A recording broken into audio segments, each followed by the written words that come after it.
The Dead Pair Podcast is brought to you by the Elite Experience, Elite Shotguns, and is fueled by Fiocchi. Paul? Welcome to the Dead Pair Podcast, coming in hot with everything you want to hear about sporting clays. Guy Fieri. How are you, gentlemen? Thanks for having me. Anthony Matarese Jr., how you doing tonight? I'm doing pretty well. Welcome back, David Radulovic. That's a net positive 30 minutes. Brad Kidd. Corey Cruz. Thank you for joining us this evening. Now I feel awkward. With your hosts, Jason One Rambo more Red Bull for you. and Sean Alley. Woo, yeah! Christmas. Let's do it. Often imitated but never duplicated. It's the Dead Pair Podcast. And now, it's showtime. What's up, Mr. Large and in Charge, my large mammal friend? We are back in here ready to lay the smackdown. More sporting clays talk. We are. Hey, before we get to our guest tonight, we got a lot to discuss here real quick. We got attorney talk we got to get to, like, right now. It's Tourney Talk. Brought to you by Score Chaser. All right. The Connecticut Sporting Clays Championship State Shoot is now open at Fairfield County Fish and Game, August 26th through the 27th. The 2024 RC Cup at South Florida Shooting Club is open February 1st through the 4th. Again, 2024. It is now open, so get in there. And a reminder, the 2024 Caribbean Classic at Vero Beach, February 5th through the 12th, 2024 is open. Also, we were informed that the fee task at Jack Links will now be the new style fee task, and that is what we have right now for Score Chaser. Yep, and don't forget the Dead Pair Blast, December 1st and 2nd. Heck yeah, I can't wait. If you're interested in sponsoring that, let us know. Of course, we're still working on some cool details. Hopefully that'll come out here soon.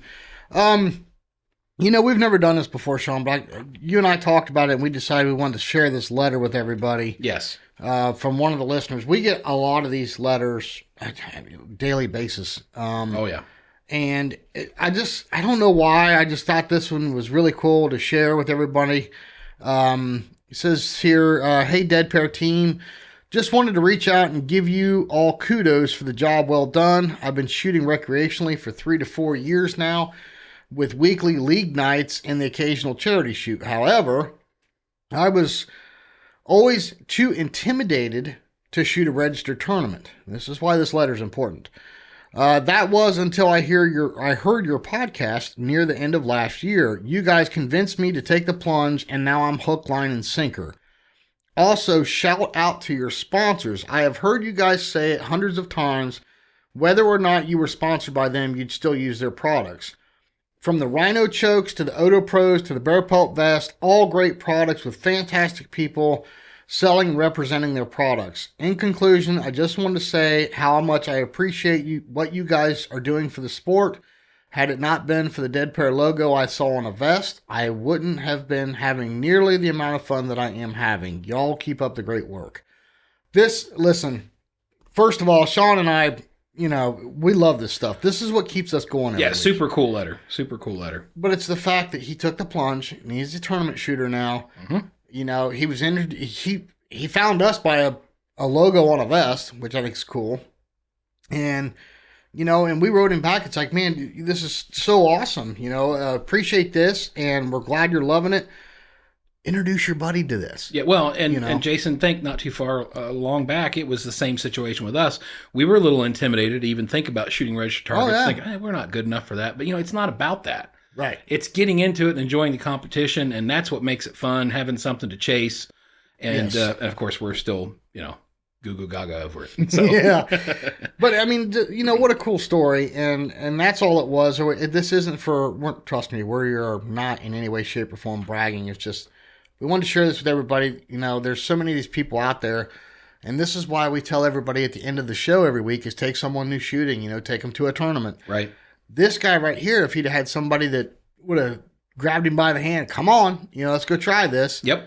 Probably would have happened a little sooner. Yeah. You know, So- but thankfully we were able to talk him into it, right? Right. Well, I'm just saying that, and that's a good point, Jason, because if you're out there shooting already, then there's no excuse for you not to bring a buddy along or try to convince your buddies to get into to shooting. And then if you want to take a step further, think about doing, you know, registered targets. Right. You're shooting pretty well. I am. I finally am kind of getting a good fit and feel with the Kohler, and have been doing very well the last 3 tournaments. Yeah, you go and get you some of them masterclass punches. Yeah, go and get you some. It won't take too long to get back up there, but you know what? I'm enjoying the ride, enjoying having something to chase again, and enjoying feeling like I'm competitive again. So. Right. You know, we talked, and I don't want to drag this out. We need to get to our guest, Kaitlyn. We talked about this a little bit when we had Derek and Chad in studio, and it's one of those things, you know, we presented ideas and everything else. I forgot to tell you, Sean, our beloved Robert Crow from White Flyer, and Robert, I'm sorry, buddy, if I'm saying this and I'm not supposed to be telling everybody, but he had the greatest idea to me. What's that? To help fix the masterclass thing. And I want everybody to think about this, okay? He had this thing, he said, look, whatever you want to do with your punches, fine. You know, you get all your punches, but in order to advance, you have to have a certain amount of win points. This was his idea. And I said, okay, explain this to me. He goes, think about how many punches you've got from seconds and third places and stuff. You go to a big shoot and you might get 6th place and still get a bunch of punches, right? Right. If there's, you know, like the Nationals or whatever. He goes, in order to advance, you have to have so many win points. Like you won, what was it, 2 weeks ago, right? Yeah. AA? Yep. Okay, so you get a win point for that. So at the end, here you come down, you've got all your 20 punches to go from AA to Masters, but you've only got 2 win points, and you might need 4 or 5 to advance. Sure. I think that's good because it's going to keep the guy that, you know, hey, I advanced by getting a bunch of 2nd and 3rd place, you know, finishes, and I really shouldn't be here because I can't win in this class, you know, and it keeps him from going to Masters too early. I kind of like that idea. I like that idea. I think there's probably a way you can incorporate that to some degree. I think so too. That's a good but idea. the other big thing we struggle with all the time, Jason, is like, you know, again, like we've said many times, you win in your class when there's 50 people in it versus winning your class when there's 5 people in it. Right. Does that carry the same weight? Because obviously not. See, that's where, you know, the guys that go, they I don't want to call it cherry picking. It's not intentional, but sometimes they can only get to a tournament where there's only 10 people in their class. Sure, and I don't want to discourage anybody from that because that's not what the whole point of it is. It's just we just got to figure out some way to balance between AA and master class and then the guys that are always at the top of their game that you see at the big shoots and the nationals and the regionals. So. Right. Well, hey, listen, our guest is also an elite shotgun shooter. So thank you to Elite Shotguns. Fiocchi USA, of course, Bear Pelt, love us some Bear Pelt. American-made Atlas Traps, RE Ranger, Randolph Engineering, Odo Pro Technologies, Rhino Chokes, Vero Beach Clay Shooting, White Flyer Targets, Don Grant, and, of course, Score Chaser. Sean Ellie, are you going to say anything? I'm just waiting to get on the phone with Kaitlyn. Let's do it right now. Do it, man. Okay, everyone. Joining us on the phone right now is Kaitlyn Koenig. Kaitlyn, how you doing this evening? I'm doing awesome. How are you guys doing? I'm just as peachy as can be.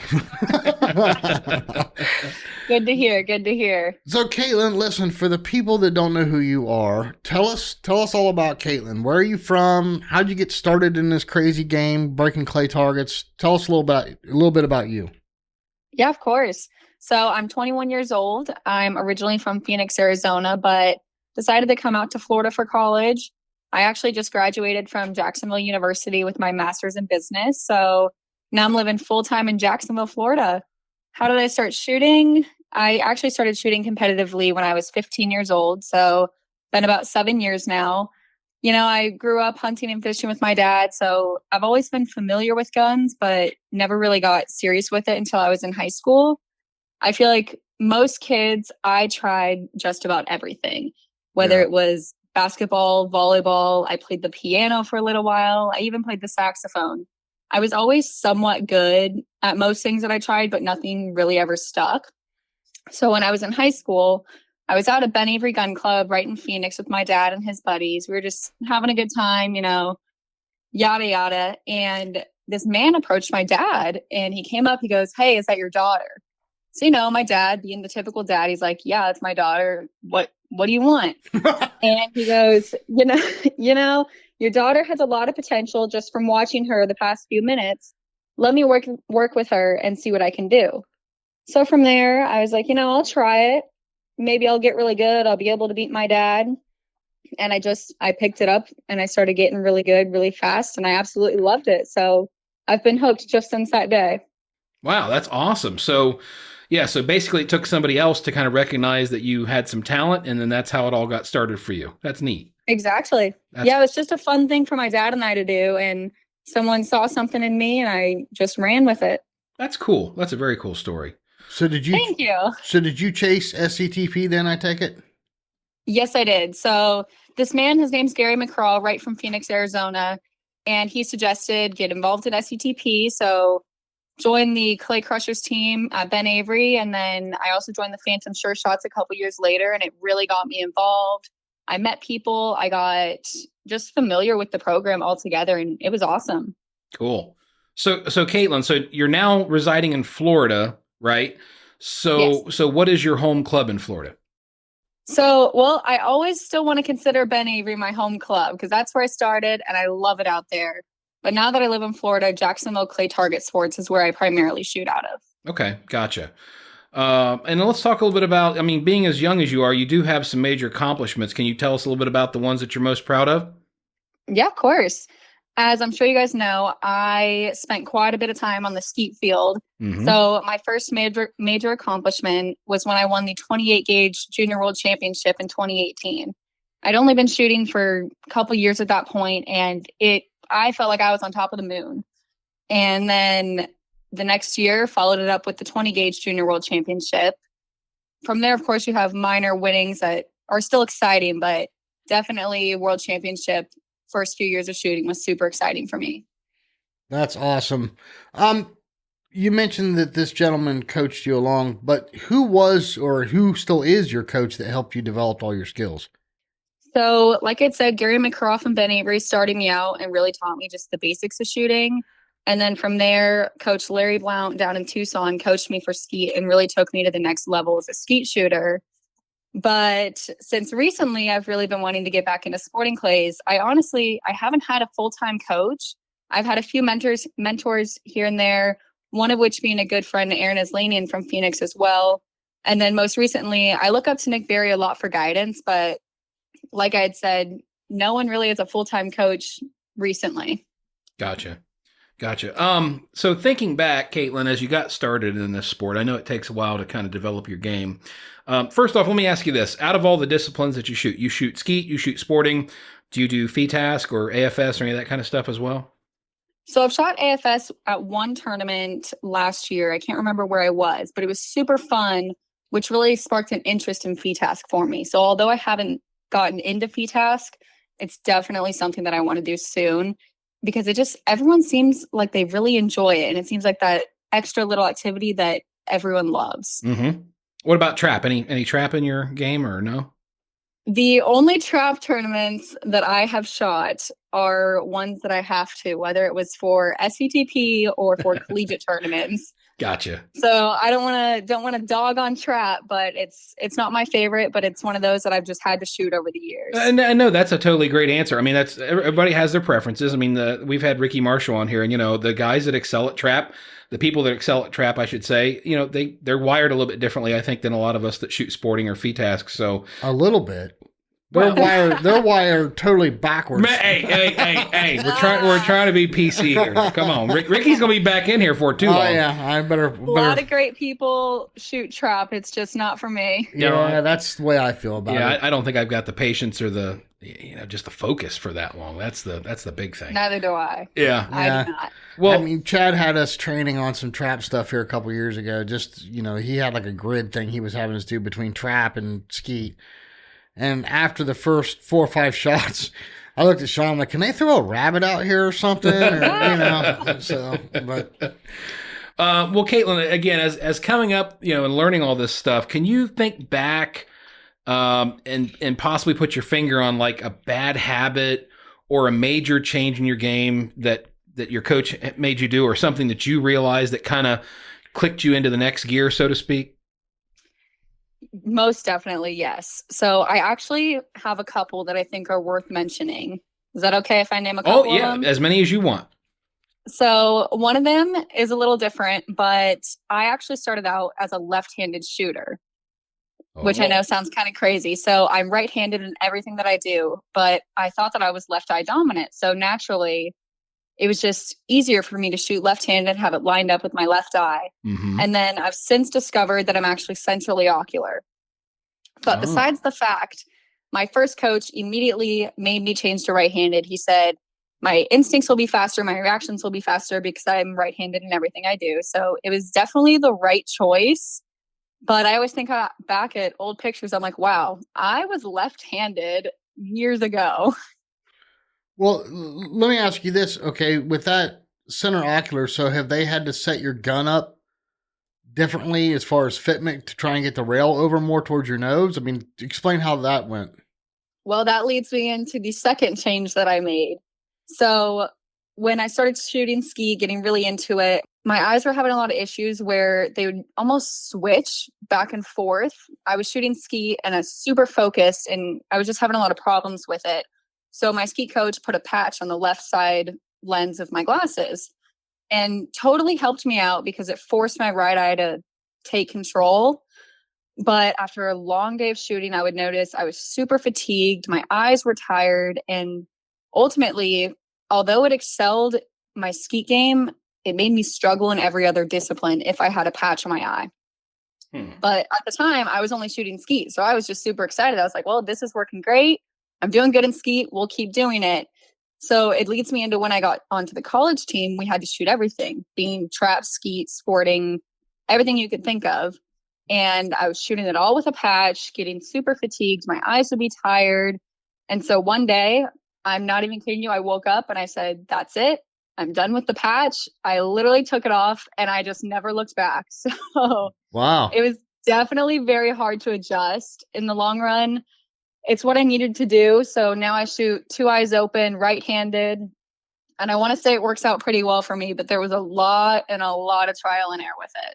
So a lot of self-discipline then to get you to be able to focus on what you were doing as far as looking at the target goes. Oh, definitely. Yes. Because I was so used to having the patch on my eyes that when I took the patch off, everything was very different. I don't know if y'all have ever tried it, but it's very different to look down the barrel and either have a patch or not have a patch. Changes the picture image entirely. So it's really hard for me. Like, well, I'd rather go back to my comfort zone with the patch. I'd rather go back. And I just never did. I was like, well, we're just going to keep moving forward and hope it works out. Yeah, I don't think I would like that. I can't imagine having something blocking my vision in one eye or the other.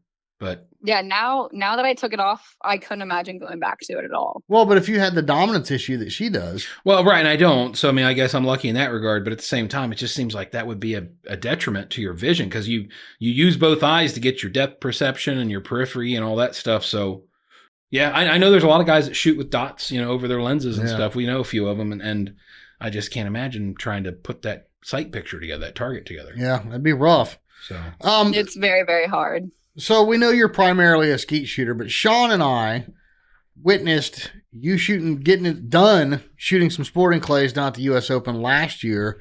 You were in front of us. I think it was on the prelim. mm-hmm. You were the squad right in front of us, and I'm like, why is this girl messing with skeet?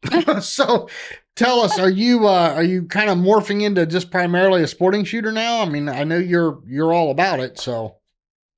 So I actually started out as a sporting clay shooter. I know a lot of people associate my name with skeet, but I started as a sporting shooter for the first about year I was shooting, and then I really got pulled into the skeet world. Like I said, once I started shooting skeet, I started strictly shooting skeet for a couple of years, but then again, joined college, had to shoot everything. And then just recently I decided, I want to venture back into sporting. I definitely see myself morphing into sporting a lot more now. I mean, I have had a lot of good times at skeet shoots. The Blue Goose in Houston, the Elite Classic, they're just amazing shoots, super fun. But personally, overall as a sport, I just think sporting clays is a lot more fun, a lot more challenging. And I love a good challenge. And then also on that note, my mom travels to almost every shoot with me. Although she will 100% support whichever discipline I choose to shoot, I do know that deep down, she also just enjoys going to sporting clay shoots a lot more than skeet shoots. Yeah. She likes socializing with people. She likes talking to y'all, and she just enjoys not having to be silent 100% of the time like you do during a skeet tournament. Yeah, So I was going to it's say. both for myself and for my mom. We both have more fun at sporting clays. Yeah, I was going to say skeet and trap are not social events. Yeah, no, not at all. Yeah, I was going to say, because during a skeet shoot, she sits on the bench and she does not move. She does not say anything. She just sits there and smiles. Okay, yeah, because I was going to mention, it's like, me and Jason have never really spent much time at skeet or trap shoots, but I know that, the thing about sporting and VTask is it's usually pretty social. You mingle around, you talk, there's, lots of stuff going on. And I don't know, do you just kind of notice that they're more reserved in skeet and trap overall, and it's more about getting it done, getting the business done, or what is it about it that's so much different? So once you're done shooting skeet, people obviously definitely like to have a good time hanging out at the clubhouse, but 100% during the actual round of skeet, I'd say a lot of people take it, I don't want to say more seriously, but I don't really know the best way to describe it. They're a lot quieter and very down to business. And sporting clays, definitely you want to be down to business. You're there to do well. You're there to have a good time as well. But it's just a different dynamic. You can still joke around during a sporting clays round, but if you do that during skeet, it's almost looked down upon. Yeah. Well, we had a friend of ours that used to squad with us all the time. He came from the trap world. I'll always remember. I'll never forget. He used to tell us, "Well, I just can't get used to this." I'm like, "What do you mean?" He's like, "Man, we can talk and have a good time and enjoy ourselves." I'm like, "Yeah, that's what it's all about." Why do you think we do it? he's like, "Man, yeah, literally." He's like, at the trap line, nobody says nothing. They even look at you funny if you cough. And I'm like, "Yeah, it's just no. I'm sorry, can't do that." So, like I said, I've had a lot of fun at skeet shoots, and at sporting, you're there to do well and you're there to get it done. But at the end of the day, I still want to be having fun while I'm doing it. Yeah. Kaitlyn, let me ask you this. We recently had John on, and I asked her this question, and I think this is a good one for you too.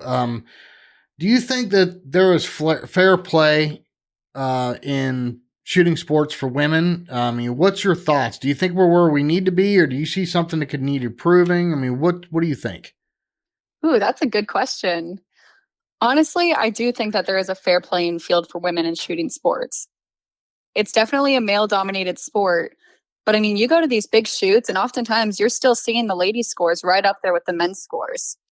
In my opinion, whether you're a man or you're a lady, as long as you're willing to put in the work, then I think it'll pay off. So in my opinion, yeah, I do think it's a fair playing field. Well, that's well said. I mean, Sean and I have been big advocates of it for a while now. I think it's a matter of time.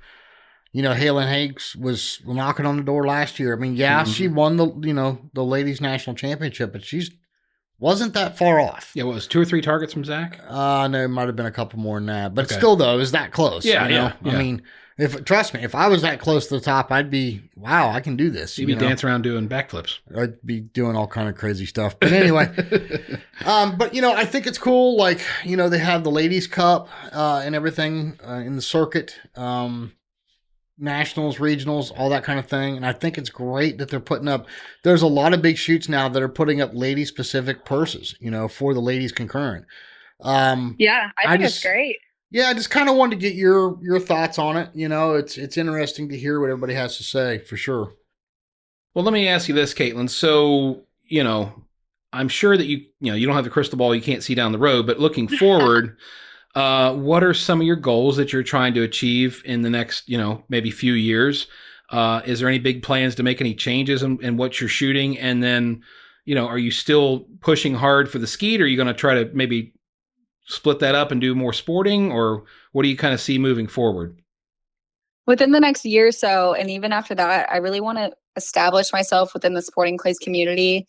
I've had my fun with skeet, so I don't want to say I'm ready to move on, but I'm ready to try something different and really jump into sporting clays. I want to learn. I want to better myself. And like I had mentioned before, I'm super interested in learning VTask. So that's definitely a goal of mine to at least start this year and then see where that takes me. Okay.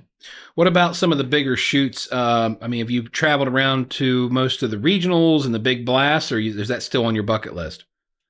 So earlier this year, I went to Southeast Regionals, went to the Jack Links. That was awesome. And then my mom and I also went out to Dubai for the Fujairah Mountain Sporting Clays Championship, and that was the experience of a lifetime. It was so amazing, so just absolutely phenomenal to go out. And that was my first international trip over there. And it was just an amazing experience.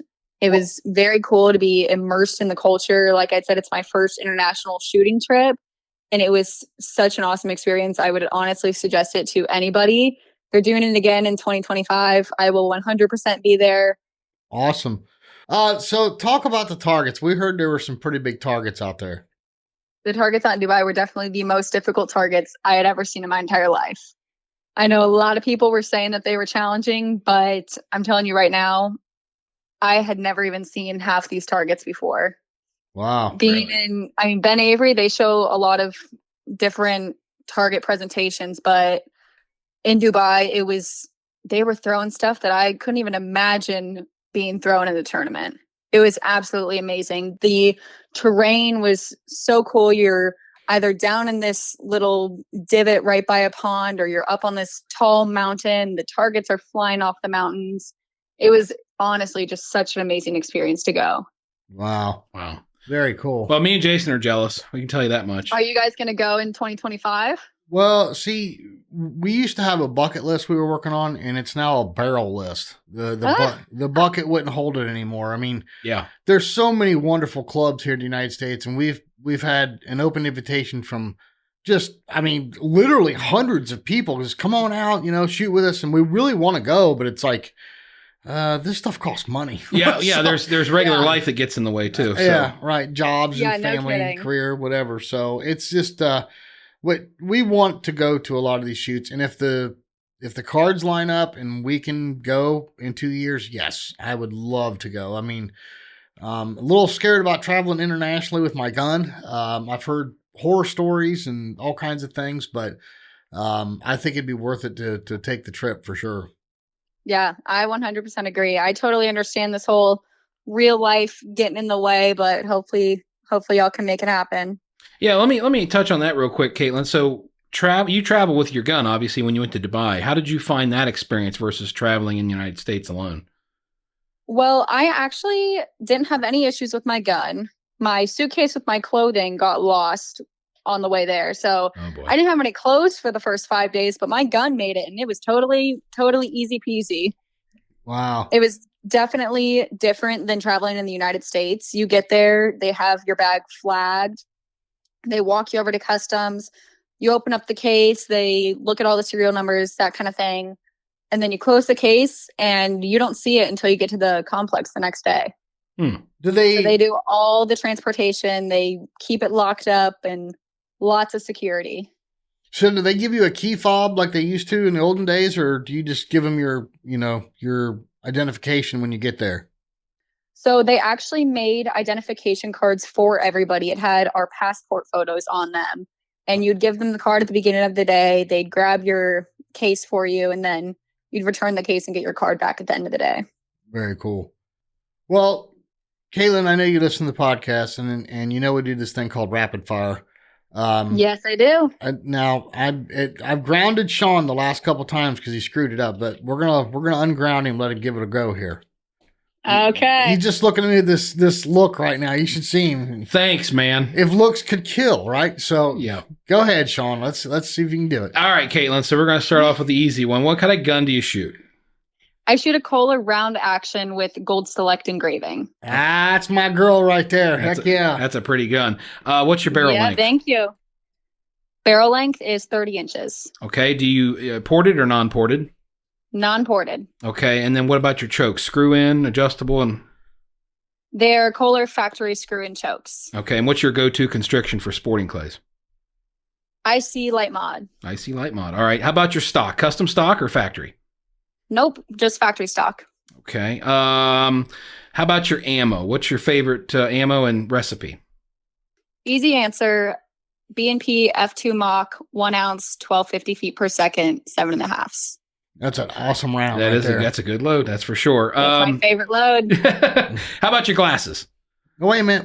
You're now see, you're almost failing there. You didn't ask for 7.5s or 8s. She answered it. She said 7.5s.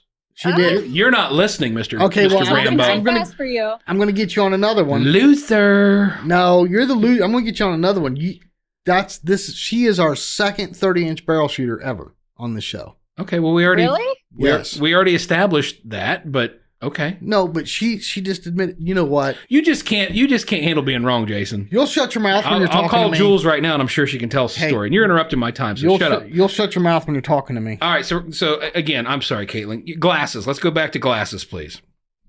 Pila Outlaw X7s. Sorry, it's like a couple of old married people in here. That's exactly what I was going to say. There you go. You see what I got to deal with. All right, how about your ear protection?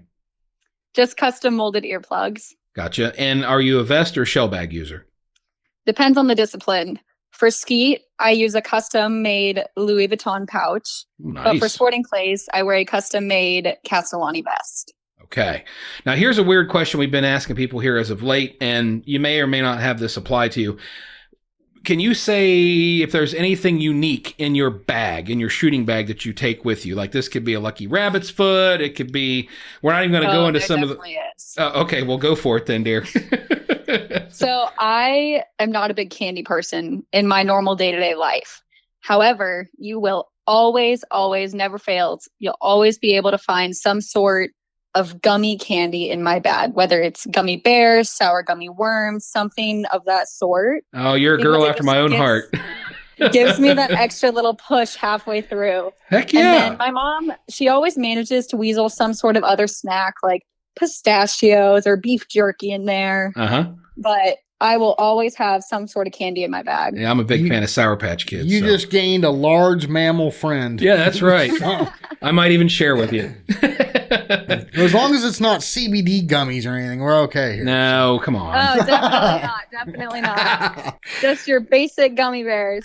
Well, I think I did all right, even if Jason wanted to bag on me a little bit. We'll give him a pass this time. I think you did awesome. Thank you. So I know for a fact you got some sponsors you'd like to thank, and one of them we share in common. So could you want to run down your list of people that have helped you out?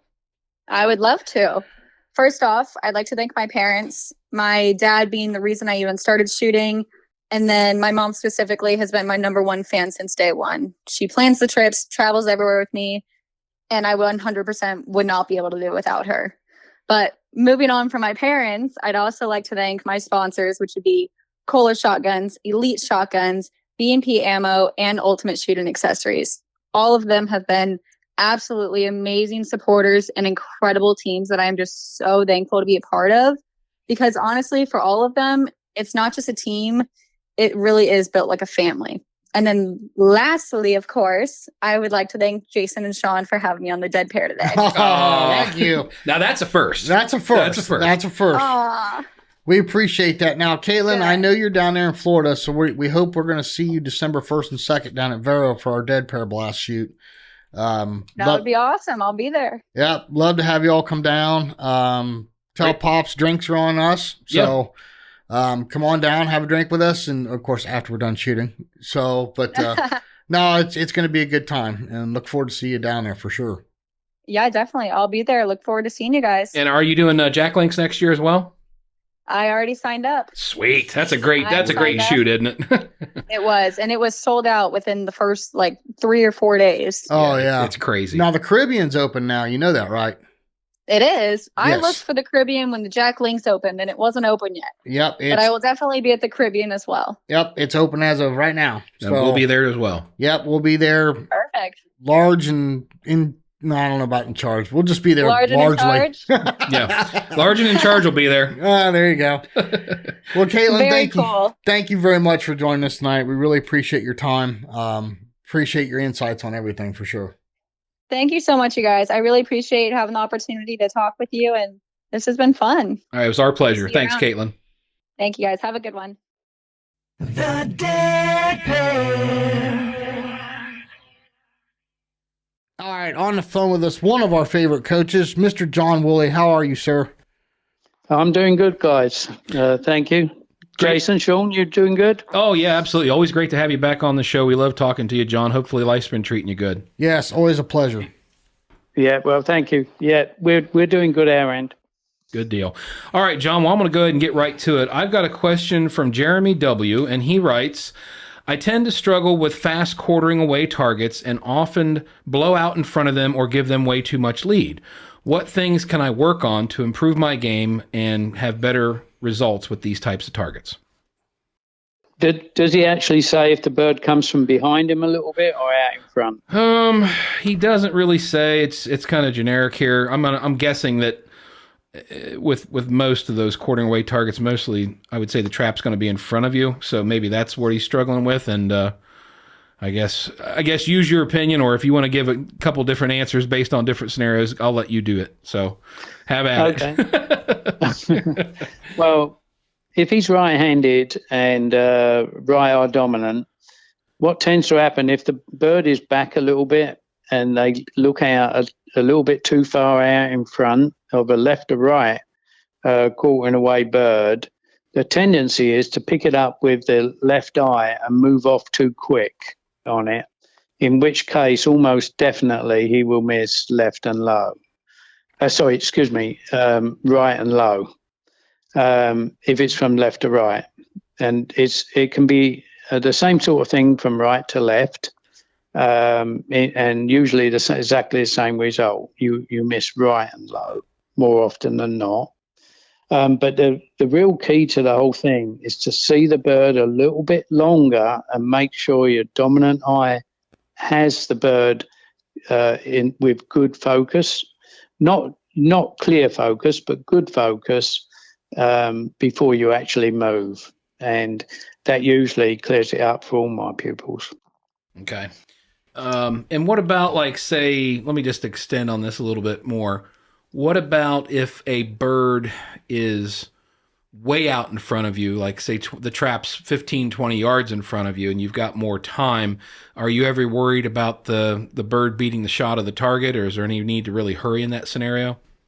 No, the most common thing that I see people doing with that type of bird is, again, not taking the split second to see it in the beginning before they move, and they start moving because they feel like it's a fast bird and it's going to get away, and they start moving on the bird too quickly. Another issue can happen. I've seen quite a lot. If it's a low going away, the people will hold the gun down too low, and even if they move the right time, it takes them that little bit longer to get the gun barrel back up to the line of the bird, especially if they shoot high gun, and that can cause some issues with it too. Okay. Really, with that type of question, we really need to know if it's more from behind him or in front, and exactly, if it's left to right or right to left, and if he's right or left-handed, because it makes a big difference to how you attack the targets. Okay. Hear that, guys? We need more details on these kind of questions. So John has spoken. Yeah, John has spoken. Well, I got a question here from Tom S. Now, I'm going to guess this isn't Tom C, because it'd be a motocross question if it was. So, but Tom S asks, your motto is see the bird. I am having trouble with my hold points because halfway back to the trap doesn't work. I guess he's talking about halfway back from the break point. He said, because, let me read this again. Your motto is see the bird. I'm having trouble with hold points because halfway back to the trap doesn't work. What do you recommend when seeing the bird for choosing a good hold point?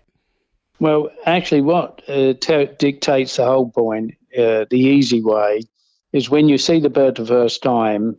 If you're right-handed, the gun will tend to start a little bit further, closer to half than it will do on the right to left. I always say it's around two-thirds of the way back towards the trap on the right to left. And that's because for a right-handed shooter, you're looking across the gun, and that's why the predominant method for most people to shoot a right to left target is swing through or pull away, even if you're using the move, mount, shoot system. Whereas on a left to right target, the predominant way is pull away or maintain lead, or a mount to the gap, as I prefer to say. Okay. And so it depends on that. So if they take their finger and point at the target when they're reading the target, the finger should be able to tell them where to get started in time with the bird. If as soon as they see the bird and they move their finger accordingly, as they would do when they're pointing, like the gun. Okay, that makes sense. And then that also dictates the way you stand, because depending on where you're going to kill the bird is where you set your feet. So your finger tells you several things if you're pointing it the right way, not looking at your finger, looking at the bird and feeling where your finger is. Well, John, that raises a personal question. Wendell once said on a podcast that if you could fire a shot at the end of your finger, you'd never miss. Your right. hand, when you're looking at the target, always tells the story. But like he said in the podcast, I'm sorry. I was going to say, I will 100% agree with that. But like he said in that podcast, for whatever reason, as soon as we put a shotgun in your hands, you ignore that. So why is that? Why is it that our hand can subconsciously tell us where we need to be, but we don't seem to pay it? Because I struggle with that personally. Like, I'll watch a show pair, and then I don't seem to have that same sight picture when I've got the gun mounted. What is the deal? What is the correlation there that everybody has a problem with? Well, one, you're not trying to kill it, so you're allowing it to happen. The other one, you're trying to kill the bird, and so your brain gets involved. If you can keep yourself into your instinctive mode, where you just react to the target and kill it, your finger will always go there. The gun will always go there. How many times have you shot at a bird that you weren't expecting to come from where it came from, and you reacted to it immediately and just went straight to it and killed it, not knowing where the gun was? Okay, and it's exactly the same in opposite. When you put the gun in your hand, now you know exactly where it is. Now you know exactly where it's coming. So now the conscious mind is working on the shot instead of the unconscious mind. I always use the analogy, when you drive a stick shift car the first time, it didn't go very far, did it? And, and then now if you jump in a stick shift car, you do all of that. You change gear, look where you're going, lift the clutch up, put the accelerator down, and obviously steer where you're going. And now you could do all of that without thought, get on the phone, drink a cup of coffee, steer with your knee if you have to.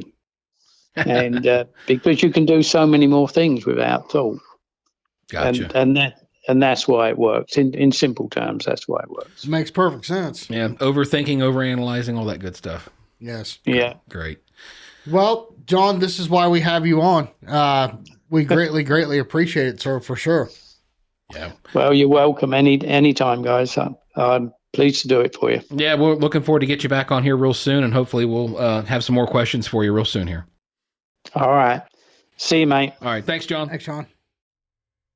Sean, there's just some people you just want to sit and have a drink with. Yeah, John's one of those. John's one of those people. Yeah, that's for sure. He's a great guy, man. What a great guy. And, I wish we could tell some of the stories that he's told us, but I think we had to sign those NDAs. We're not. Yeah, we're running a PG-13 podcast here. So no, John's a good guy. We love having him on. He's a wealth of knowledge, and he's great for questions for the coaches. Absolutely, and what a resource for the sport, honestly. Yeah, absolutely.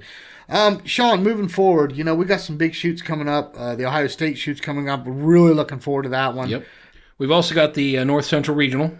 Yes. Breathing down our necks. That's for August. It's after the Ohio State shoot. Correct. So but both in the month of August. We're going to be busy in August. And then we have the Nationals in October. Yeah. I got the big Dead Pair Blast down at Vero Beach in December. That's going to be fun. And don't forget the Pilgrim Shoot at night. We always wind up. Oh, my goodness. How could you ever forget that shoot? Yeah. That's a good way to end the year up. So lots of big shoots coming up.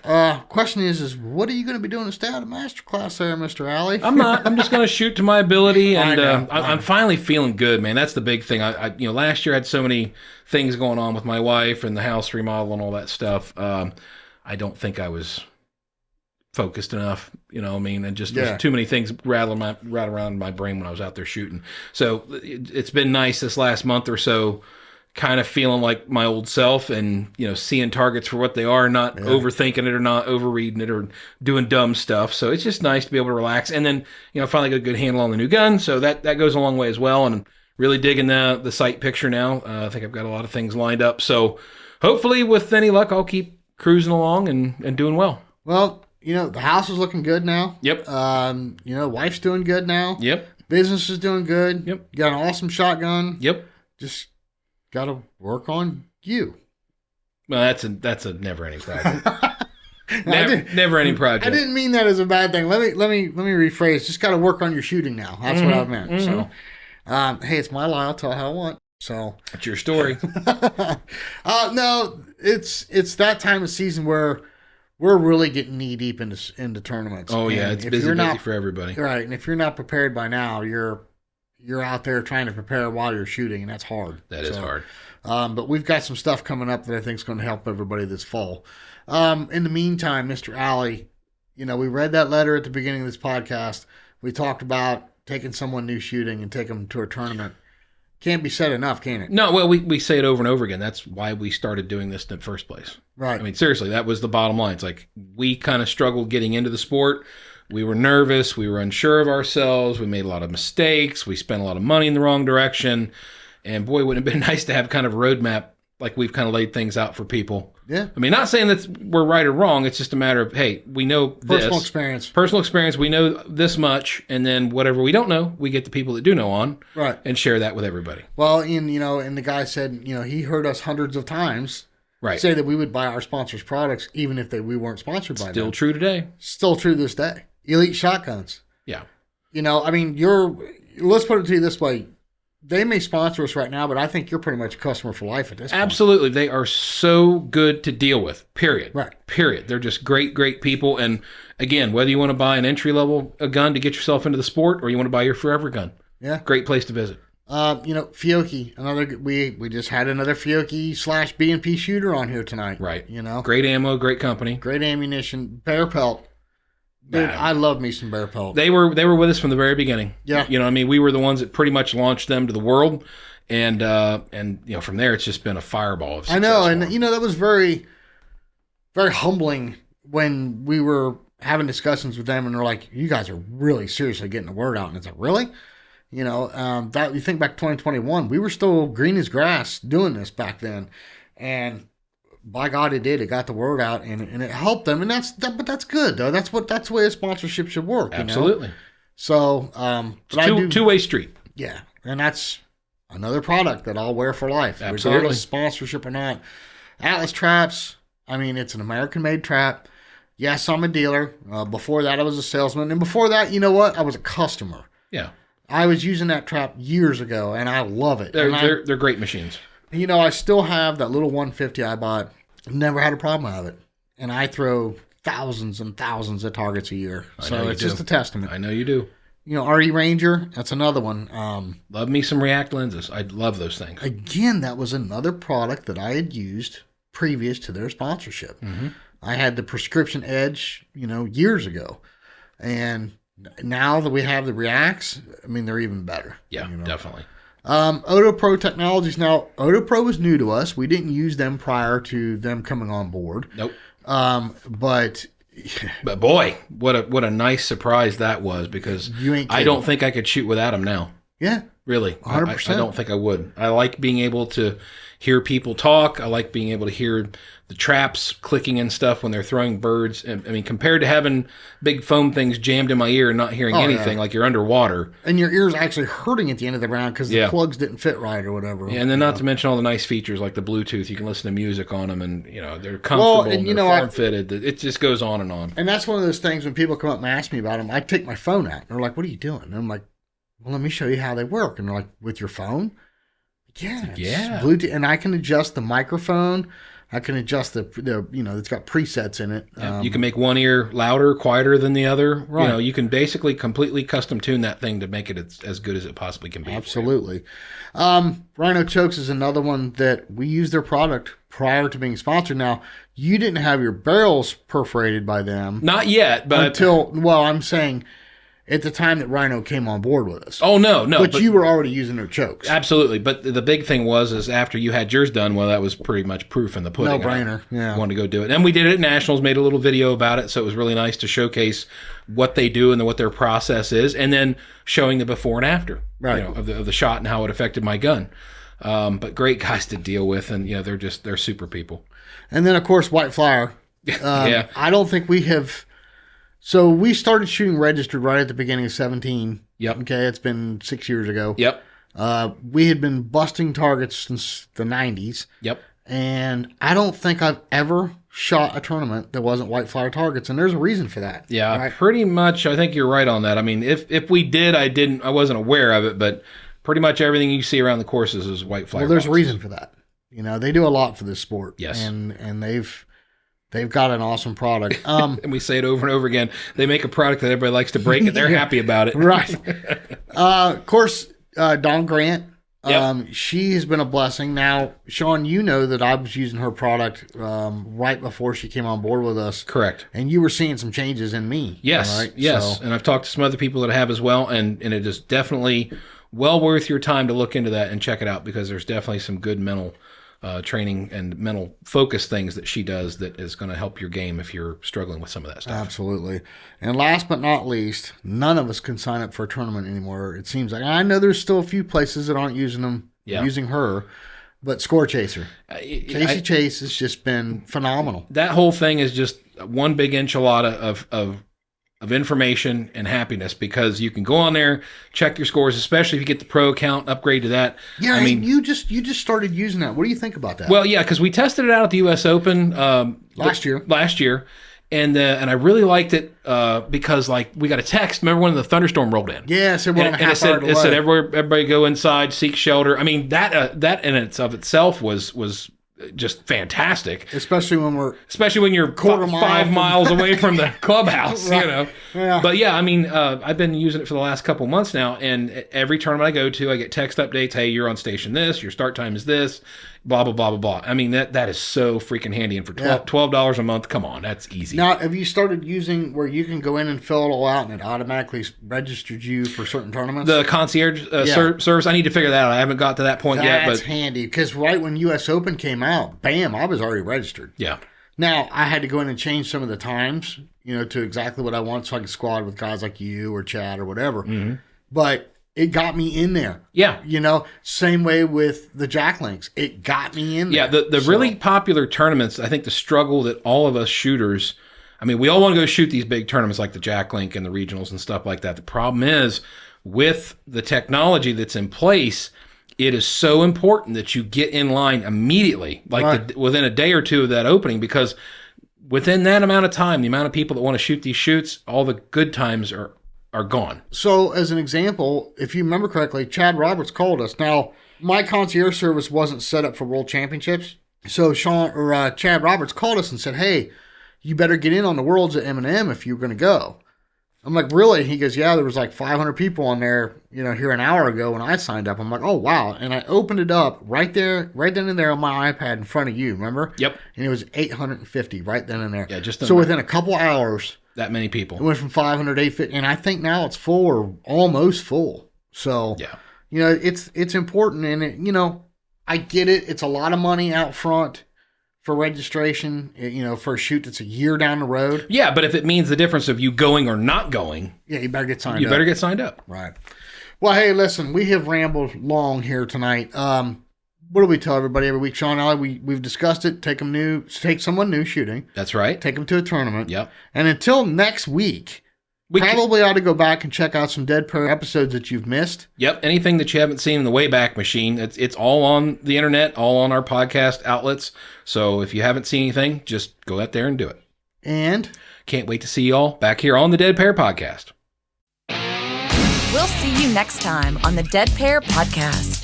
The Dead Pair. The Dead Pair Podcast is brought to you by Elite Shotguns and Vero Beach Clay Shooting and is fueled by Fiocchi USA. The Dead Pair theme song was written, arranged, and produced by Toby Tomplay. Special thanks to the following sponsors: Bear Pelt, Rhino, Odo Pro, Dawn Grant, Atlas Trap Company, RE Ranger, and White Flyer Targets.